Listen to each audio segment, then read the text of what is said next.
کسی کی ساڑی کا پلو لہرا رہا تھا۔ آہستہ آہستہ وہ تینوں تار کی جانب بڑھنے لگے۔ کون ہے؟ کون ہے وہاں؟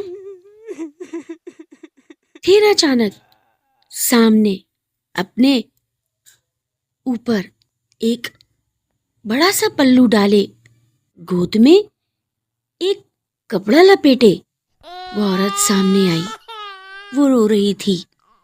میرا بچہ، اسے ہسپتال پہنچا دو، اسے بہت سخت چوٹ آئی ہے۔ اس کپڑے سے خون تر تر ٹپک رہا تھا۔ اتنے میں سورف آگے بڑھا۔ جی جی ضرور، آئیے بیٹھیے، جلدی کریے۔ یکدم مادھو کو وہ بات ڈھابے والے بابا کی یاد آ گئی۔ ہاں ہاں جلدی، پہلے ہم بیٹھ جائیں پھر آپ بیٹھیے گا، پیچھے آ جائیے۔ سورف نے مادھو کی شکل دیکھی اور رمیش جس کے پیر زمین سے چپک گئے تھے۔ مادھو اسے ہلاتے ہوئے بولا، ہمارے پاس وقت کم ہے، اگر ہمیں اپنی جانیں بچانی ہے یہاں سے نکلنا ہوگا۔ رمیش نے گھڑی دیکھی، فکس 3 بجا رہی تھی۔ گھڑی کی ٹک ٹک رمیش کے کانوں میں صاف سنائی دے رہی تھی۔ سناٹا غضب کا تھا۔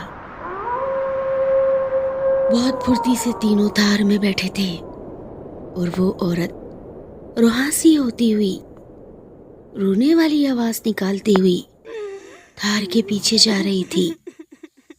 یکدم مادھو نے اسٹیئرنگ سنبھالا اور تھار دوڑا دی۔ وہ عورت بہت بھیانک چیخی تھی، نہیں بچ سکتے، تم تینوں نہیں بچ سکتے۔ رمیش تھار کے پیچھے بیٹھا تھا۔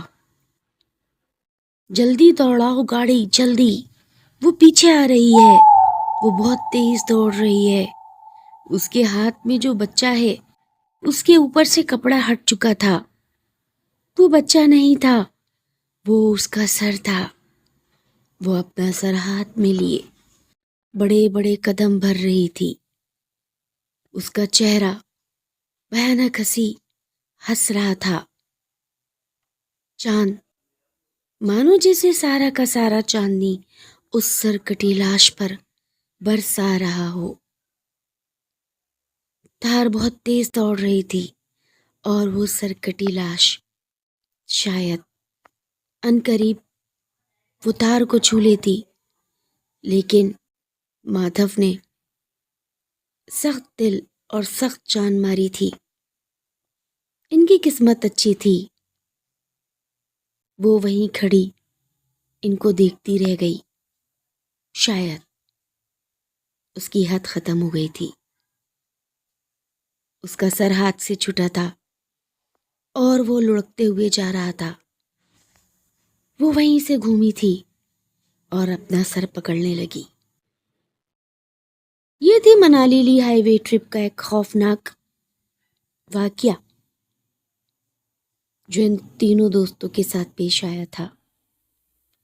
انہوں نے بابا کی بات نظر انداز کی، تھوڑا وقت وہاں اسٹے نہیں کیا، اور پھر جو ہوا وہ آپ نے سنا۔ منالی لی ہائی وے ٹرپ کا حصہ بنی اور ہمیشہ ان کی یادوں میں قید ہو گئی۔ انہوں نے منالی ٹرپ ایک ہفتہ انجوائے کی اور واپسی اسی ہائی وے سے دن میں گزرے تھے۔ وہ درخت بھی انہوں نے رک کر دیکھا تھا۔ شاید یہ درخت اس سرکٹی لاش کا مسکن تھا۔ یہ واقعہ ان کے ساتھ پیش آیا اور بعد میں انہوں نے اسی ڈھابے پر اس بابا کے ساتھ بھی شیئر کیا، اور پھر باقاعدہ یہ بات آہستہ آہستہ تمام لوگ جاننے لگے کہ اس ہائی وے پر رات کے 3 بجے سرکٹی لاش پھرتی ہے۔